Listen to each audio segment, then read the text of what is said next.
الاتحاد؟ يعني بص يا كابتن حازم، كثره لكن دون تنظيم. شفت لو تشوف الهدف اللي جاي، الكره العرضيه الاول من البدايه كده كانت من على محمد عبد الشافي. يعني محمد عبد الشافي هو اللي عمل الكروس باس في الاول.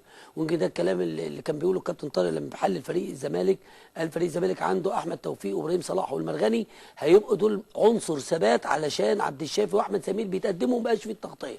نعم، ممكن عاود الكره من بدايتها من عبد الشافي. شوف عبد الشافي شيكابالا لعبد الشافي. عبد الشافي بيرفع الكره اهو، شاف في 3 موجودين جوه ال 18، 1 2 3، وفي 4 مدافعين من نادي الاتحاد. في تكتل بقى في اكثر من 4 جت لاحمد سمير.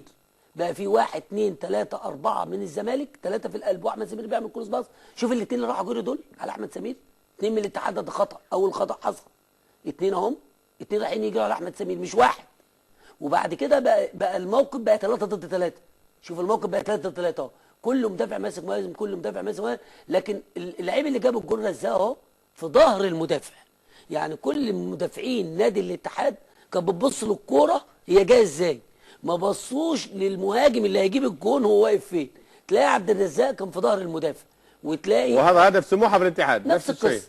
نفس القصه. يعني يمكن يعني حاجه جميله جدا. بنشكر طبعا ياسر بنشكره جدا جدا جدا. شوف بيربط بسرعه ازاي بين الهجمه والهجمه، نفس الطريقه. المدافعين واقفين، المدافعين القلب، ويمكن ده خطا بيحصل في كل الفرق المصريه. مدافعين القلب بيبقوا واقفين بيبصوا على الكوره، بيبصوا على الكوره يا كابتن طيب، بيبصوا على الكوره، مع ان اللعيب اللي هيجيب الكوره اهو، اللي هيجيبها جون هو واقف فاضي. واقصر لاعب عندك يا شوقي في اسمه قصير قوي ما شاء الله. بس وهنا حتى رزاق قصير، رزاق برضه مش طويل صح. ليه بقى؟ لان شافنا القصه، الطلعه بتاعت مارك، شوف الطلعه بتاعت رزاق في ظهر نفس القصه يا كابتن. لو عدتها بالبطيء شويه، بص اهو، شوف يا كابتن طارق رزاق فين؟ بالظبط في ظهر المدافع اهو، نفس الوضع اهو، في ظهر المدافع وبيلعب الكره بدماغه. حتى لو فاتت رزاق في احمد جعفر اهو وراه برضه فاضي. يعني الخلل موجود.